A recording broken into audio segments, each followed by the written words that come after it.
Luzon, Visayas, Mindanao. Ako po inyong kapuso, Jessica Soto.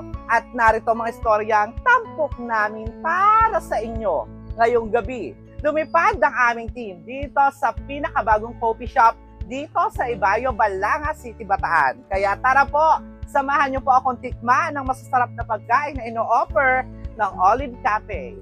And for today's video ay nandito nga tayo ngayon sa Olives Cafe na located dito sa 2nd floor, 1 Teresa Building, Banson Street, Ibayo, Balanga City, Bataan. Ito nga ang bagong coffee shop dito na hindi lang basta mga coffee ang kanilang mga ino-offer, kundi na rin dinarayo rin sila pagdating sa mga masasarap na pagkain na talagang mang sobrang dami mong pwedeng pagpilian sa kanilang mga menu. Magmula sa mga starter meals, all-day breakfast, main, pasta and bread, at meron din sila ditong students' favorite. Ito nga ang isa sa maganda dito sa Olives Cafe na hindi lang basta mga drinks and coffee ang inyong ma-order, kundi napakaraming foods. Sobrang ganda nga rin ang place nila dahil napaka-cozy vibes at talagang very relaxing ang place. At kung wala naman kayong time umalis ng bahay, pwede kayo magpa-deliver dahil available sila sa mga PH, Papa PH at IBT online. Kung presyo naman ang pag-uusapan ng kanilang mga food na ino-offer dito ay nako, very affordable lamang at talagang swak na swak sa bulsa at abot kaya. Yan kung naghahanap kayo ng masarap na foods and coffee, punta lamang kayo dito sa Olives Cafe, located lamang dito sa Ibayo, Balanga City, Bataan. Malapit lamang po sa 7-Eleven.